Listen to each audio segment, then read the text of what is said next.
This is the September 2019 edition of CryptoCurrently. If you didn't check out last week's episode with special guest Matthew Kanker, I highly recommend it. Now let's get into the stories. You are now orbiting the dark side of the HODL Moon.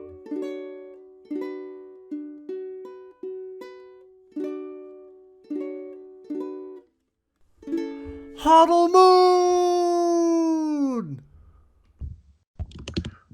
Alright, it's another episode of the Dark Side of the Moon HODLcast, and today we're going to talk about Bitcoin dominance back up at 70%. We'll talk about the inverse yield curve in the US, and talk a little bit about Hong Kong and crypto. Josh, how are you doing today? I'm all right, mate. It's good to be back on with you. I always love doing this podcast, so let's see what today brings. Yeah, we both had a good night last night watching the UFC fight, and Cormier got taken down. Well, you know, a good night for some people. We had a good time. I drank like half a bottle of whiskey. That was nice because I've had, like 12 bottles of whiskey on my shelf, and I was looking at them, and I just thought it's time to drink some of these. So I brought them downstairs to another couple in the apartment that we live at, and we just got into it, and about half the bottle full. So it's pretty good. Feeling it today, but this morning nursed the hangover with the UFC because in Korea, we're ahead of you, and you said that you watched it last night because you're, 14 hours behind me. Yeah. All right. Well, cool. Yeah, let's get into it. Some big news is that Bitcoin dominance is back up at 70%, and just to kind of give people a little background info. For a long time, Bitcoin was at 99% dominance, meaning that 99% of the crypto market was Bitcoin. It dropped down to about 95% in like February of 17, and then it just dropped all the way to 50% in August of 17. It kind of rebounded in October to about 60%, and it dropped down to 37%. And now we've kind of seen this reversal rising wedge, and now it's back up to 70%. So it's actually, for me personally, it's pretty surprising because when it was getting down to 30%, 40%, 50%, I honestly didn't think Bitcoin would ever rise above 50% in dominance again, but maybe it was all the altcoin mania and people getting rich, and people have kind of started to come to their senses and get back into Bitcoin. Josh, what is your take on it? Yeah, honestly, it's pretty surprising, but then you've got to look at it from the macro perspective, I think. So if you look where it really increased, it was like 55% Bitcoin dominance early June, right? And that now it's up to nearly 70 again. I would say that correlates pretty strongly with the news about the Libra, because we were talking about Libra, and just like I mentioned at the first episode, it was the trickle-down effect in terms of people's understanding. I think that these days it might be even faster than I first anticipated on the show, and that people can just Google stuff and they go down the Wikipedia wormhole or rabbit hole or whatever you want to call it, and they can quickly clock on what is and what isn't legit and what is fake and stuff. So I'm seeing this resurgence in Bitcoin mainly due to like the quote unquote woke people that have discovered Bitcoin again and then thought about what they're doing with their lives and like, all right, let's get involved with the most ideologically pure form of cryptocurrency.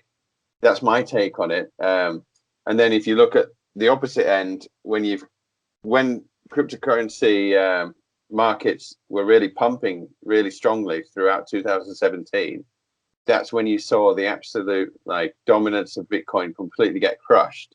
So Bitcoin, I'm using CoinMarketCap for my chart, the Bitcoin dominance. February 20th, 2017, 86% Bitcoin dominance, followed by about 4 months slaughter of Bitcoin in the ICO mania coming up to 19th of June, where it lost nearly half of its market share. In fact, more than half. It went to 39%. I think that's when people were like, all right, just get out of Bitcoin, get into ICOs, let's do the pump, let's go for the moon, that type of stuff. And I think that this chart really reflects the mania of that period. And I think we're just coming out of it, really. We're in this trough. So from, let's say, end of February 2017 until now, we've been in this kind of trough mindset where, right, we want to pump it hard. We want to get as much money as we can. Put your money in some ICOs, read a white paper, look on LinkedIn. I'm an ICO investor. I'm smart. That type of mentality. Mm-hmm. So then massive disillusionment at the end of 2017, start of 2018, where people were just like, we got wrecked. Time to get back. Time to get out of crypto. And then a slow but sure increase in the support for Bitcoin with the, let's say, the purists getting back in. That's my macro take on it. Mm-hmm. So there you go. Yeah.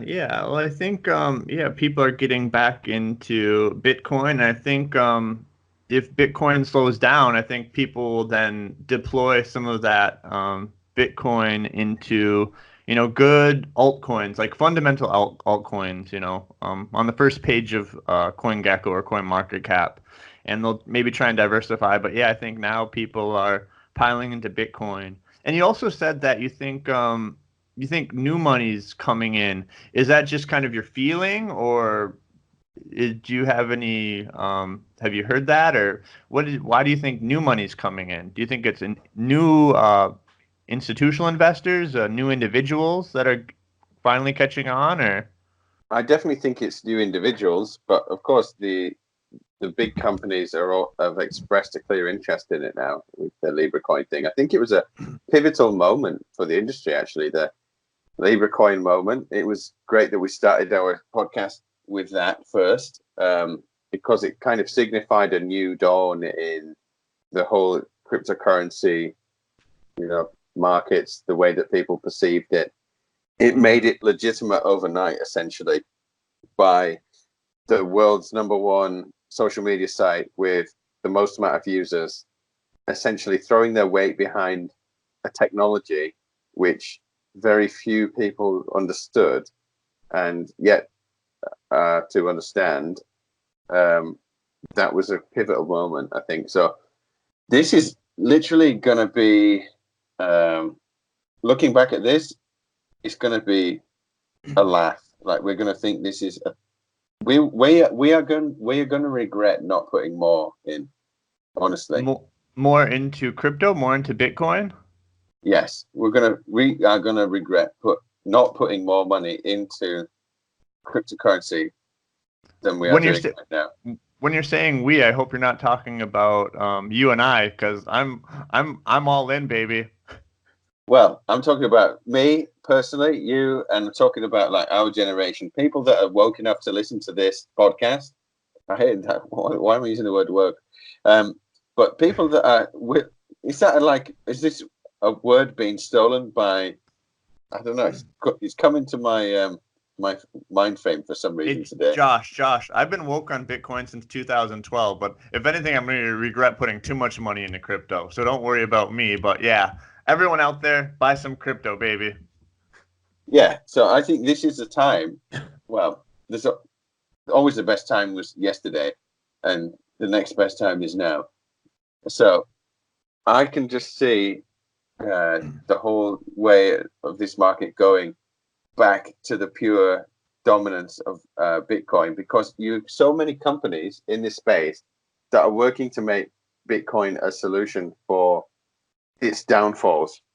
So what I would say in that respect is they're going to work with the flaws in the architecture of Bitcoin, and they're going to work around it and accept it and look at ways of taking the Bitcoin infrastructure as a store of value, like the gold that we talked about 2 weeks ago.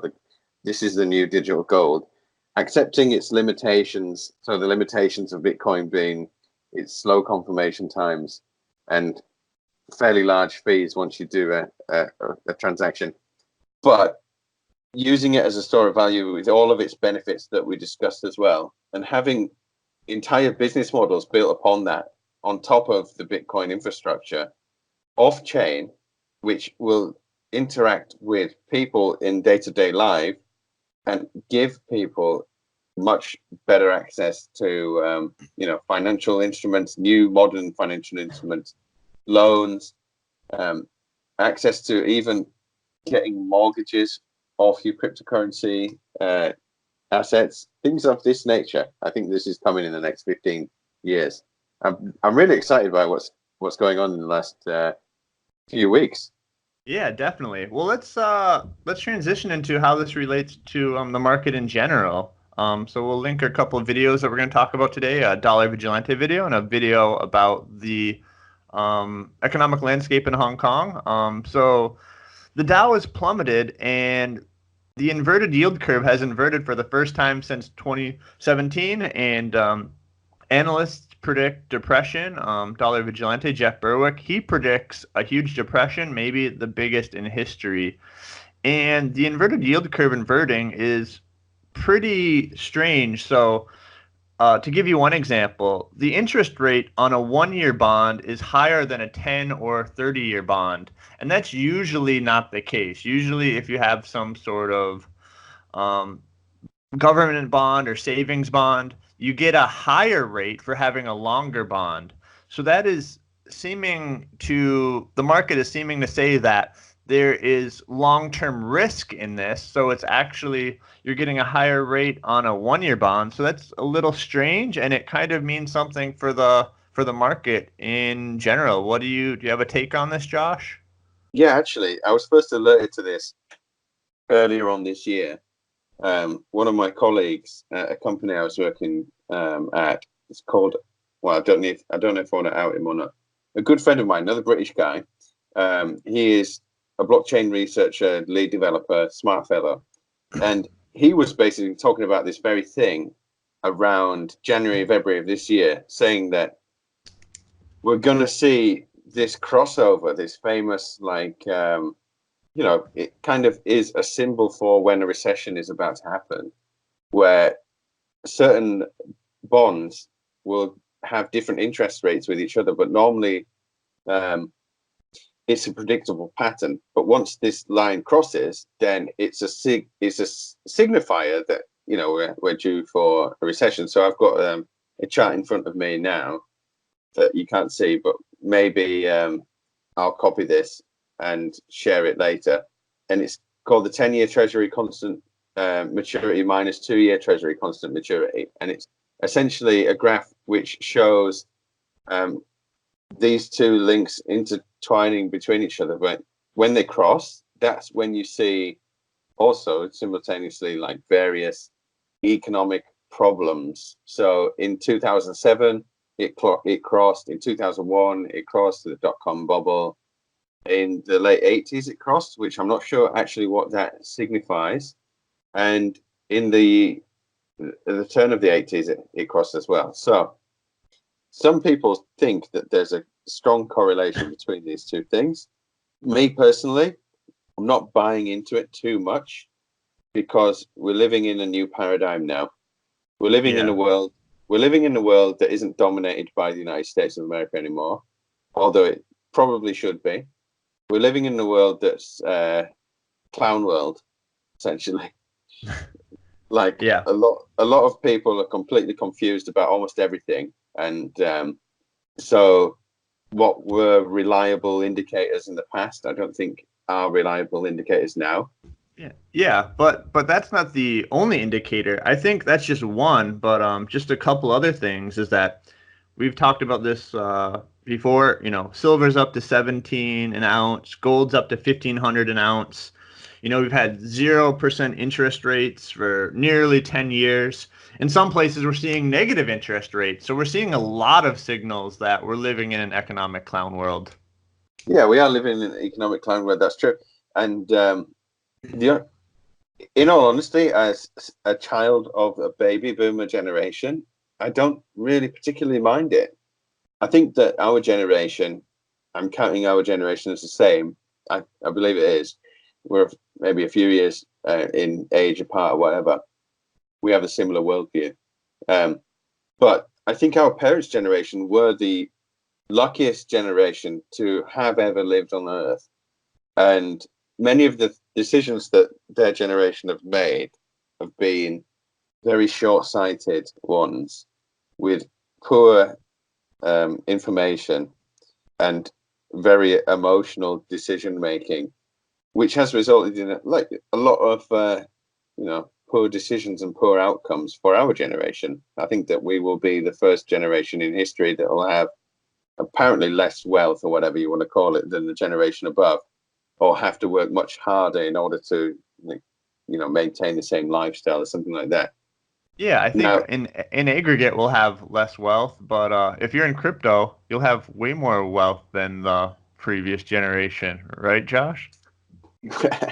well, yeah, that's the thing. That's what's driven us, people like us in our generation, to seek out these extremely, risky potential investments, or big upside. You know what the downside is. It's whatever you've invested, you can lose all of it, but the upside could be massive. So that's not something that anyone would be compelled to do 30 years before our time. They would have been like, yeah, just buy a house. Yeah, yeah. It was pretty simple. Yeah, and then we always talk about how Bitcoin compares to fiat currency, and a couple of things this video mentioned is that it's really been the largest inflationary period in history since 2008. The Fed has tripled the money supply, and I'm not sure if it's the same time scale, but also government debt has tripled in that same time, at least in the US. And a lot of people still consider the US like the economic engine of the world. So that is another reason why people are going into Bitcoin, other strong altcoins, gold, silver, because you can't just print more or mine more at a whim. Yeah, that's true. Now, have you been on the website usdebtclock.org before? It's been a while because it's pretty depressing to go on it, but I have seen it just click away, and it just the money, just the numbers just spin like crazy. Yeah, and it's actually like going into a casino. It's like going to one of those like Japanese casinos with all the slot machines in your face and stuff like that. It's really funny, but also it makes you realize how much debt there is in the United States. But one of the things that I always find interesting about it is, the economy keeps on ticking over. Everyone knows this is there, and there are people that their full-time profession is to look into this and make sure that nobody presses the red button and panics, essentially. And under certain presidents, they have more debt, which is generally the more of the left-wing presidents. They tend to spend and borrow more, and under the let's say the right-wing presidents, they tend to borrow less and spend less and tighten up the purse strings a little bit. But none of the candidates, neither side, ever actually will bring it back to zero, because it's impossible. Like, it is, there's no way that this is going back to zero. But as long as you understand it's not going back to zero and it doesn't need to really be paid back ever, then it's okay. The problem that most people have is humans, as humans. Like, if I borrowed $10,000 from you or whatever, you'd expect me to give you $10,000 back on the date agreed, or whatever time it was, plus interest or something. Or if I borrowed your car and I crashed it, you'd expect me to at least reimburse you with the sum to buy a new car, something like that. There's this idea that it's a zero sum thing. But I think the really interesting thing with playing with cryptocurrencies is realizing that all money's made up anyway. All of it is literally made up by people. And as long as there are enough people that still believe in the power of the US dollar, it is irrelevant if there's actually anything backing it up or not. And in fact, it might be harmful for us to promote the truth, which is it's backed by nothing, it's worthless. Because the more people that buy into that, but only buy into it in a very shallow sense, in the sense that, oh, there's nothing there, so I'm not going to respect it anymore, then it can be harmful. So Yeah, I'm I coming think round, man. I'm coming full circle on this. yeah. Well, I mean, we've seen issues with all the banking panics, the bailouts, the bail-ins, And ETFs, a lot of people are in exchange traded funds. Well, if the banks go down, those ETFs go down too. So in 2008, there was a lot of panic around those ETFs. But you're talking about the belief in the dollar. In this video, the dollar will exist in 30 years. It won't. That's what Jeff Berwick said. Do you think the dollar will exist in 30 years? I mean, it seems ludicrous now, but I think humans think on such a short time scale that it could be possible that the dollar doesn't exist in 30 years. That would be, I guess, what would that be, 2049? Well, it's not a crazy thing to say. If you let's take it in the inverse and say 30 years ago, what did exist and what does exist now in comparison. So like 1989, probably still Sony cassette Walkmans were in all the rage or something like that. Mm-hmm. I don't know if CD players were invented yet, but if they were very young. I remember cassettes still being a thing in my house as a kid, wandering around. And I think that when my parents got a Sony Discman, as it was called at that time, a Sony, like a Walkman or whatever, that was in the early 90s. So we've evolved from cassettes to CDs to MP3 players to no player at all to everything on your phone or your device to everything in the cloud in 30 years. And I think if you would have said that, they would have said, fuck off, that's not possible. So Yeah, that's crazy. I think in 30 years from now, I don't see as much innovation happening in the next 30 years as has happened in the previous 30 or especially not the 30 years before that, from the 60s to the 90s. I think that we're reaching some kind of we're not reaching I think we're just reaching a physics problem now, like in terms of battery capacity and all of the research that's going into everything. There are billions of dollars into all sorts of consumer products spent every year, and the innovations are very small and very iterative. And I think it's called Kaizen, where that comes from Toyota, where they make very small but constant improvements in the software or even in the not even the software, but in the product itself. Mm-hmm. Yeah, definitely. We're going in that direction, really. But I don't think in 30 years it's inconceivable that the US dollar will not exist. Yeah, well, let's talk about the US dollar in relation to the Hong Kong dollar. There's a lot of stuff happening in Hong Kong politically, financially, and with crypto. And we'll link another video here. Kyle Bass, he predicts that he said that 2008 to 2018 are the best 10 years Hong Kong will ever see. Just like you said, our parents' generation will have probably the best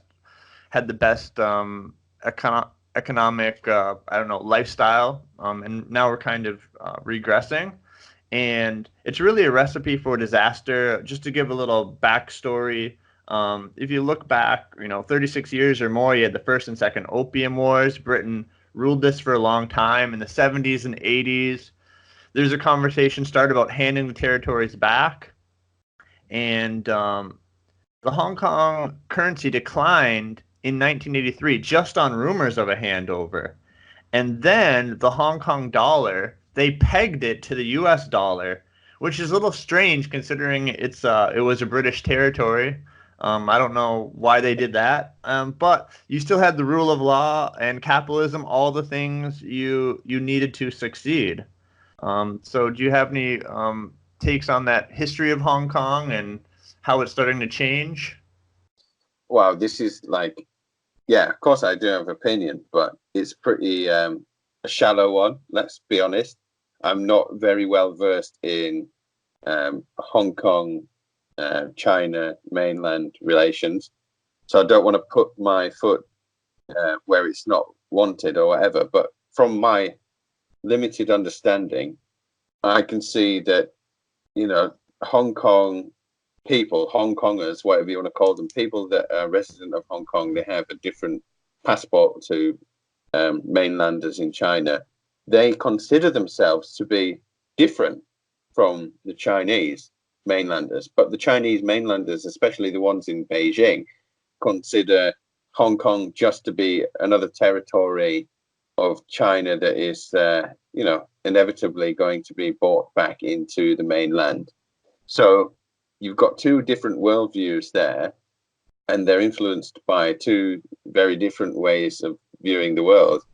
So if you're a Hong Konger, you've got the British aspect of, let's say, parliamentary democracy being quite important, and that feeds into the free market in a sense. But then in mainland China, you've got the government and the way that they operate things in the Politburo, the party making decisions between each other by reaching a consensus amongst powerful people, and then that being passed down from the top to the bottom. So it's actually a fundamentally different way of viewing the world, and this is basically a hangover from the British Empire. I mean, there are a lot of hangovers from the British Empire, America being probably the best hangover ever, turning into complete freedom without the monarchy, without this like kind of pretend god that's a human, which is what the monarchy is. And all respect to the Queen and that, but essentially that's what the monarchy is. It's like pretending that there are humans that are very noble and wise, better than we are. But anyway, Hong Kong was a throwback to, it's just one of the places that Britain needed to trade, because it was an entry port into Asia, and we're a trading nation. So that's actually unfortunate. It's unfortunate the way it's went down. Yeah, well, that's interesting because it was a big port, and that's one reason Hong Kong was so successful. Is I think in the 1990s they were responsible for almost a quarter of China's GDP through their port, and now I think it's 2 or 3%. And so Hong Kong used to basically be China's port, so they kind of needed each other. But now China's ports have gone from, I think, 9% of global trade to almost 60%.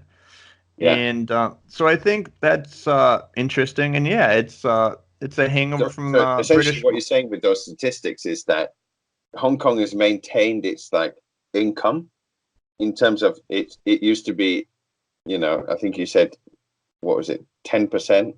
I think it was a quarter of China's GDP in the 90s through the port, and now it's maybe 2%. So it was a quarter, and now it's 2%. But what was the percentage of trade overall through the port in China? You mentioned two different statistics then, and then you said now that it's gone from something percent to 60%. Yeah. So the one stat was in the 90s, Hong Kong was responsible for a quarter of China's GDP. Now it's around 2%. And in that same time, China's ports, the global trade has gone from about 9% to I think about 60% globally. I think 60% of global trade goes through Chinese ports. So they have their own giant ports. They don't need Hong Kong anymore. Yeah, they've got like Tianjin. They have Shanghai. Shanghai, obviously, probably being the most well-known one. They've got Macau, which is right next door to it, which is kind of like a Chinese Hong Kong copy. And then you've got Shenzhen right above Hong Kong, which was amazing. If you can ever see a time-lapse video for 30 years from the 80s to the recent history of the development of Shenzhen, it's insane. I think it's the most rapidly developed city in history, and you can see it because of the satellites that have viewed it. Anyway, sorry, thanks for clarifying those numbers. What I was going back to then is, so it was 25% of all of China, and now it's 2% of all of China. But China represented 9% of the world at that time, but now it represents 60%. Yeah, I think of trade, international trade is the way I'm understanding it. Yeah. So what I'm thinking is it's basically held its weight, because 25% of 9%, is approximately, 2.25%. Yeah. And 2% of 60% is approximately 3%. So actually Hong Kong has still maintained its status, but the only Yeah. difference that's changed is that while Hong Kong has maintained or slightly improved its status, China around it has completely, engulfed it, surrounded it, and made it almost irrelevant to the point that they think, yeah, Hong Kong, enjoy yourself with your, two party, two systems, one country thing. We're just preparing for 2047 when you're going to join us again. So Yeah, yeah. Well, also, but that's not the only thing that's changed though. So we'll get into this, but Hong Kong has also kind of gone from a goods exporter and service importer to the opposite in the same time. But what I really want to talk about is them being pegged to the U.S. dollar. So a lot of times we talk about the pegged currency, but we don't talk about the anchor currency. So if you're pegged to the U.S. dollar, in this case, the Hong Kong dollar is the pegged currency. The U.S. dollar is the anchor currency. So when you're pegging your currency to the U.S. dollar, you're basically saying, I will adopt your monetary policy, your yield curve, basically your everything. And the thing is that the U.S. hasn't been super fiscally responsible in the recent past. So, but Hong Kong was. So in this case, you kind of have what he says is you have the inmates are running the asylum. So if the U.S. is being financially irresponsible and your currency is pegged to that, that's going to create problems. And another thing it mentioned is that um, Hong Kong had $150 billion in reserves, and now it has 50 billion Hong Kong dollars in reserve, and they've spent over $100 billion defending the peg. So you have to do this to keep them equal. But this currency board's doing this. Sooner or later, they're going to run out of money. And he also made a really good point. Well, if currency boards worked, Argentina would still be pegged 1-to-1 to the U.S. dollar. In 2001, Argentina was pegged 1-to-1 to the U.S. dollar. Now it's 44-to-1. So that can't work forever. You can't just magically peg it. You can't just lob off zeros of your currency in Venezuela and Zimbabwe and hope it's going to solve all of your problems. yeah, you make a good point. I mean, the last time I was in Hong Kong, we went to a bar which was underground, and it's a private bar. It doesn't even have a name. You have to knock on the door, and you need to be a member, and you can only go in with a guest. And I've only been to Hong Kong actually twice. So the second time I went was this occasion, and it was quite a nice little, almost a speakeasy type of a place. You'd knock on the door, someone would recognize your person, you'd give them a password. Actually, it was quite funny, and then you'd go in, and at the end, you could still pay with your credit card or whatever.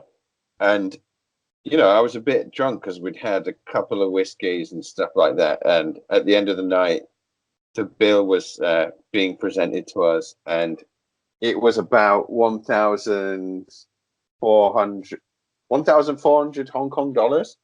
And I had no idea how to convert it. And one of the people that was with me was just basically like, it's just basically take off a zero, because it's pegged to the dollar, and the US dollar is this, and the he's another British guy, the British pound is that, so it's basically like one British pound is 10 Hong Kong dollars. So then it made it easy for me to convert it. But then I thought, relating back to you saying this has been a way that people have done it for years and years and years in Hong Kong, because it has been pegged to the US dollar, which is an interesting choice because it was a British overseas territory, not an American one.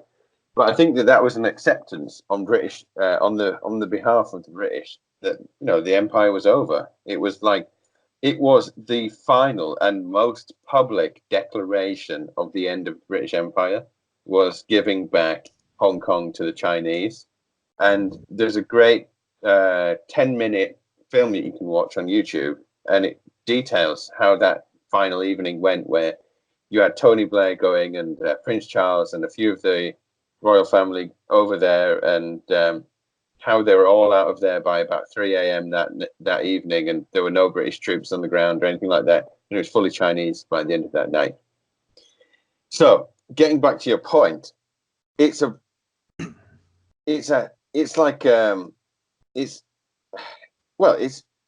currency at the end of the day. It is a faith-based system, and until you get to that tipping point where just enough people don't believe in it anymore, that's when it can quickly come hurtling down. And I think that we're on the precipice of that being a reality. Whereas in the past, there are ways to get around it. You could delay it. You could look at the opulence of the city itself. You can say, look over there, there's a big skyscraper. Don't think about it too much. And people would be like, oh, that's good. And then getting back to your point about exports, used to be the number one thing in Hong Kong, and services and how they're flipped. I think that that's normal, though. In a developed economy, like if you look at United Kingdom, London, especially the city, like the UK doesn't export anything but services. Like services are what we sell. Yeah. And, some people say, are you just polishing a turd or whatever and selling it on? But yeah, but they've also made a lot of money. They also made a lot of money, I think, just exporting goods, but goods that were made in China, and they were just like the go-between, and they were able to get a little money just exporting Chinese goods. Yeah, now they've just gone to the port slightly up the river, where it's that part of the world is incredible. Like I think there are over 60, 70 million people living in that area between Macau, Hong Kong, Shenzhen, Guangzhou, Zhuhai, that area where you're literally like a 50-minute ferry ride from Macau to Hong Kong, and then a little bit further up as you go further into the mainland. Yeah, You've got so many people. It's crazy. Yeah, I've been to Hong Kong and Macau. I liked them both a lot. Got some custom suits there and did a little gambling. It was a lot of fun. Oh yeah, all right. I love Hong Kong. It's great fun. Good place. So let's talk about something maybe you don't know, and a lot of people, our listeners, probably don't know. I actually didn't know this until I heard this when I watched the video. So Hong Kong is the most levered economy, has the most levered consumers, most levered real estate in the world. And we can do these point by point. For one, China came in and bought all the real estate. That's one issue. When it comes to consumers, the financial credit in the Hong Kong is 300% of GDP. In the U.S. and Japan, right now it's about half that. It's 150%. The U.S. has never been over 200%, and people say that's a problem. And Japan was over 200%, I think, in the mid-90s. So the consumers are also really leveraged. And when it comes to the economy, the Hong Kong banking system is almost 9 times their GDP. And we saw banking systems in Europe who collapsed, who are leveraged like this, or not even leveraged as much as this. So you've got a leveraged real estate system. The consumers are leveraged like crazy, and the banking system is leveraged like crazy. So this is also possibly a recipe for disaster for Hong Kong. And like you said, whether it's the U.S. dollar or something else, things change, and Hong Kong might not always be this economic powerhouse, especially when they're leveraged this much. Yeah, you're right. And just for the listeners that might not know what leverage means, leverage essentially is where you are taking a gamble on the future and you are betting more than you can actually afford to lose. So when you have a state of affairs, anything close to more than 100%, then you're gambling on the future with a certain degree of certainty on your own self, because if the opposite side happens, then you'll be wiped out, you'll be destroyed.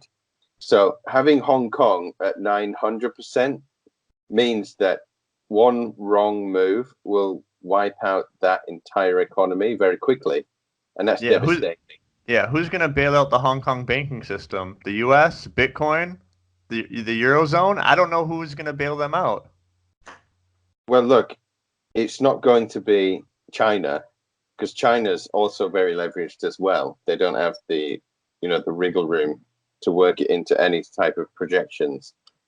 Look, when I think about it, it's like the China were playing the greater fool fallacy on themselves in a sense, because they were like, "Oh, Hong Kong's awesome. Foreigners like it. We own Hong Kong. LOL.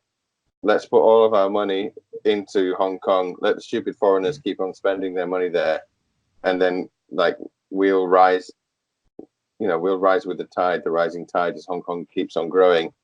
But now I think the chips are really starting to fall where they are supposed to lay, and you've got this ongoing trade war with China and America, which is really not even a proper trade war. Really, it's just like it's like kitty gloves, it's like mittens trade war. No one is really trying.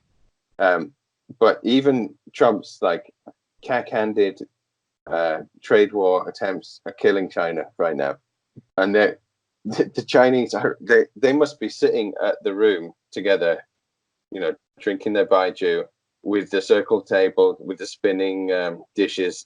Have you ever been to them? I vaguely. The circular tables with the, it's a rotation. You don't need to get up from your seat. You just spin it, and then a new meal's there. They're all there, and like they're just blaming America, not even thinking about any of their own actions. It's quite an interesting thought. Anyway, they're gonna. Hong Kong is like that. Yeah, consequence of this type of thinking. Hong Kong is Chinese people thinking, "Oh, Hong Kong's rich. We'll use it.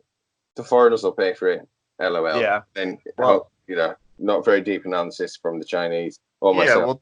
Well, to use the word of the podcast, woke. I think sooner or later, whether they want to or not, China's going to have to get woke when it comes to basic economic literacy and figure out what's happening. So let's talk a little bit more about Hong Kong. There's a lot of other crazy things, like they were talking about doing a fractional reserve, but you can't fractionally reserve a peg. And also, the economic relationship is not synchronized between the U.S. and the U.K. And one thing he makes, a good point he makes, I think, is a really good point and very succinct. He basically says, if the wealthy convert to dollars or leave, Hong Kong is finished. And he thinks they're gonna do both, because you've seen with for one thing, you've seen with the extradition treaty, people are fleeing, people are leaving to the UK, they're leaving to London, they're leaving to Vancouver, the US, and also you actually, when it's pegged to the dollar, you're getting a higher interest rate being in the dollar. So why wouldn't you, have both currencies and kind of protect yourself? But also, if they leave, if the money leaves, the rich people leave, what do you have left? You just have a sweaty island on the southern shore of China. Unfortunately, I mean, it's a bit of a paradox when you think about it. Hong Kong wisely positioned itself as a place for offshore business to come to, give it favorable business terms, low amounts of tax on company accounts, give it the ability to trade internationally from Hong Kong as a base, and they were pretty open to that. But now they forgot that the people that actually live in Hong Kong might start to think about that same type of mentality, which is just go where treats you best. And as soon as the government itself stops treating the people like citizens and just as servants to this great economy or whatever it is, that's where you miss a beat, and they've completely they've lost touch there. And I think that the citizens have definitely caught on to that type of mentality. And I could even see this in various chat groups on Telegram in different cities. There's one in Singapore actually that I listen into. I don't really comment in it because I don't live in Singapore, but I've been there a bunch of times for cryptocurrency conferences. But I was reading the threads and stuff, and a lot of the people were from Hong Kong who'd moved to Singapore and were openly advising others to move to Singapore for business purposes and for lifestyle because Singapore and Hong Kong are very similar in the sense that they are former British overseas territories, and I think it's quite important to understand why that's a valuable thing. It's because it's democracy, which allows people to confidently invest in a market. You mentioned it earlier. It's like the people actually control, they've got a stake, they are stakeholders in the society. But when you're in this communist land, which obviously Hong Kong is sharply veering into, everyone's just a citizen, a tool, but not a participant. They can't really shape the future, and that's quite worrying. Yeah, they're just a cog in the machine. They're not considered an individual. And yeah, also, I think a lot of people in Hong Kong are going to leave. I think there's also like 85,000 Americans living there. I don't know if they're really going to get extradited to China. I don't think they would hurt kind of Chinese-U.S. relations, although they're not great right now. But yeah, I think I'm kind of curious to maybe hop into politics a lot. Do you think Hong Kong's going to resist them? I've seen some interesting stuff on social media. Like I said, I've been to Hong Kong. I have some friends in Hong Kong. There've been huge protests. There've been Chinese agitators pretending to be protesters. I've seen some interesting things with people waving American flags and singing like American songs. And I've seen like Pepe flags and placards. Do you think they're going to be able to resist this? Would the U.S. or some other countries have to get involved, or is it just kind of inevitable that China's going to slowly and surely swallow them up? Yeah, the latter. It's inevitable that China will slowly and surely swallow them up because Hong Kong is no longer a chip worth fighting for. Unfortunately, that's the economic reality. If it were the Hong Kong of the 25% of China, if it was, that big piece of the pie that it used to be, sure, you could imagine people actually participating in and getting behind that type of sentiment. Yeah, but unfortunately, the reality is that nobody else has enough skin in the game to make it worth their while to try and get in China's face. And I wouldn't recommend it. It's not worth it. If I was from Hong Kong, I would seriously be looking at just other options for nationality. I'd be trying to research citizenship in like the United States, Singapore, South Korea, even. I think economically, it's not worth fighting for, but I just kind of for the people, I think it's worth fighting for to let them still have that freedom and not just be in this Chinese dystopian system. Well, the thing is, there are not too many people living in Hong Kong. I mean, it's only 7 million people, and for Brits, there are only 30,000 Brits living in Hong Kong. So for Britain, it's like a non-issue, frankly, apart from the emotional attachment. I was reading what's it called? The Spectator. Do you know the Spectator magazine? I've heard of it. Does Douglas Murray write for that? Yeah, a lot of people write for that because it is not partisan in left or right. They just let anyone write as long as they're good writers, So that's what's good about it. I think that's the thing about the UK in general is that we're open to opinions, left or right.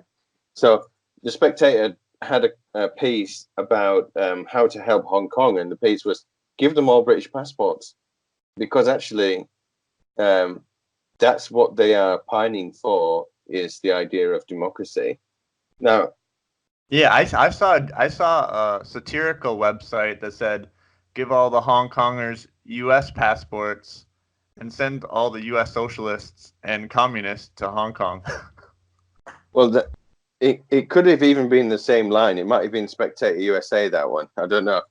Because I only read the headline and then the opening paragraph and then, clicked on to something else. But it's really unfortunate that we're talking about this because Hong Kong was at one point and very recently, as in the last 6 months ago, considered to be one of the places where you would want to open a business, be a global player, and now you'd be mad if you put Hong Kong on your list of potential places to open a business. Yeah, and when Josh says you'd be mad, he doesn't mean angry. He means crazy. Yeah, you'd be mental. You'd be crazy. Yeah. Or loco or loca for our Spanish listeners. All right, let's do one more thing with Hong yourself Kong. for the Koreans. Yeah, let's do one more thing with Hong Kong, and then we'll maybe move on or wrap it up today. So, one more thing that's really going to hurt Hong Kong, not that it needs any more bad news, is that the U.S. actually has like a yearly treaty that it has to ratify because it considers Hong Kong separate, and it gives them preferred trading status. They're not banned from having any sort of technology and things like that. And it has to be ratified every year, and it's also a big part of Hong Kong's economy. But if this extradition law goes through and it's shown that China basically runs Hong Kong, it's a clear violation of this treaty, and there's no way it's going to be ratified again. So that's kind of almost like the nail in the coffin. Yeah, it is. And also, here's the big thing that like the Chinese big power men in Beijing don't understand is that the way that they get things done in China is just get a bunch of guys together and drink a lot of baijiu and then go to the karaoke and like a nod and a wink and maybe do that for 3 weeks in a row and then you feel compelled to give in. That's not gonna happen. All right.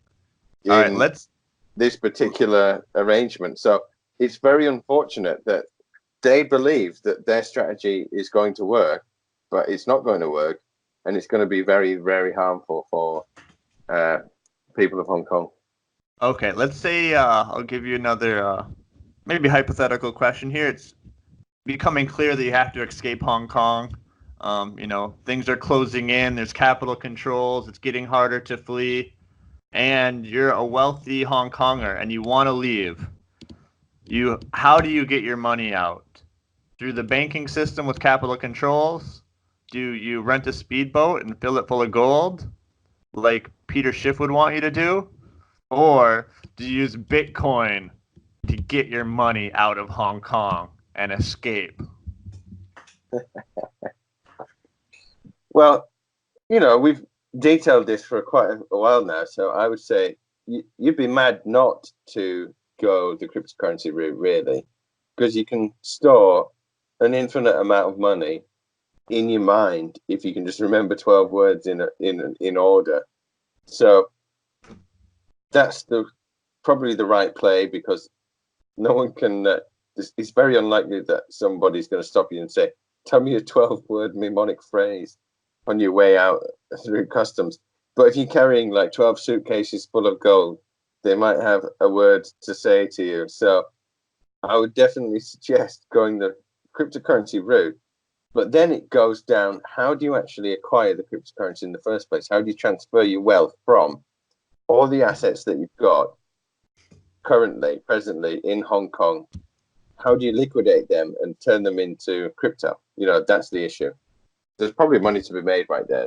Definitely. I'm not familiar with what Hong Kongers use to buy crypto, but there's always decentralized exchange, there's person-to-person purchases. Josh, do you have anything else you want to talk about today, or should we wrap it up?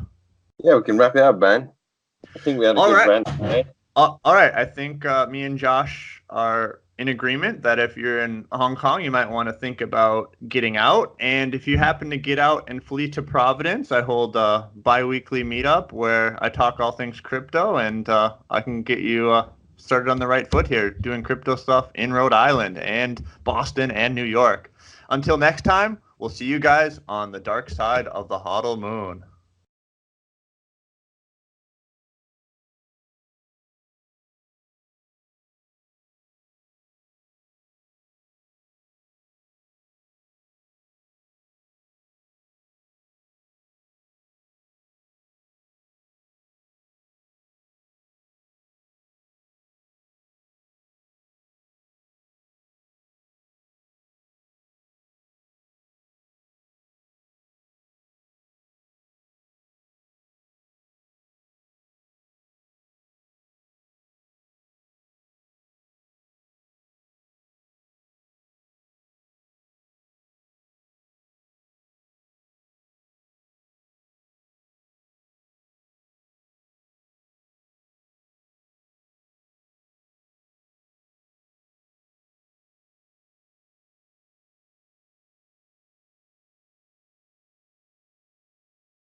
HODL Moon!